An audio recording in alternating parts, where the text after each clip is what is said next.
Hi friends, welcome to my channel. இன்னைக்கு நம்ம சூப்பரான ஒரு ஸ்நாக்ஸ் ரெசிபி தான் பார்க்க போறோம். வாங்க எப்படி பண்ணலாம்னு பார்க்கலாம். ஒரு பவுல்ல 3 ஸ்பூன் அளவுக்கு நாட்டு சர்க்கரை எடுத்துக்கிறேன். நீங்க ஒயிட் சுகர் எடுக்கறனாலும் எடுத்துக்கலாம்.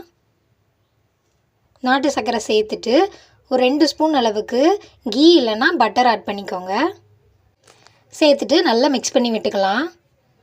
நம்ம கீயோட சேர்ந்து நாட்டு சர்க்கரை எல்லாமே mix ஆகி வரணும். பாருங்க இந்த அளவுக்கு mix பண்ணிட்டு 1 கப் அளவுக்கு ராகி மாவு எடுத்துக்கிறேன். இப்போ ராகி மாவு நாட்டு சர்க்கரை எல்லாம் சேர்ந்து mix ஆகிற அளவுக்கு mix பண்ணி விட்டுக்கலாம். 1 ஸ்பூன் அளவுக்கு coffee powder instant coffee powder தான் எடுத்துக்கிறேன்.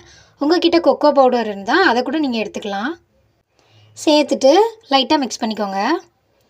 இப்போ கொஞ்சம் வெதுவெதுப்பான பால் எடுத்துக்கிறேன். அதை கொஞ்சம் கொஞ்சமாக சேர்த்து நல்லா கேக் பேட்டர் மாதிரி mix பண்ணிக்கோங்க.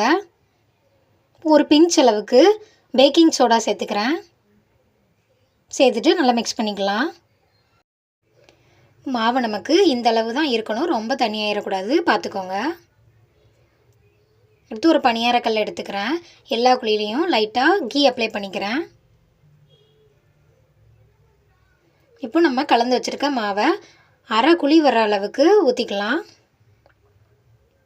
எல்லா குழியிலையும் ஊற்றிக்கிறேன்.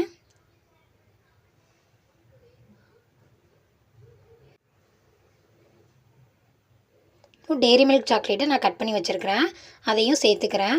நீங்கள் இதுக்கு பதிலாக டார்க் சாக்லேட் கூட சேர்த்துக்கலாம், உங்கள் விருப்பம் தான், என்ன சாக்லேட்னாலும் சேர்த்துக்கலாம். சாக்லேட் சேர்த்துட்டு லைட்டாக மேலே மாவு அப்ளை பண்ணிக்கோங்க.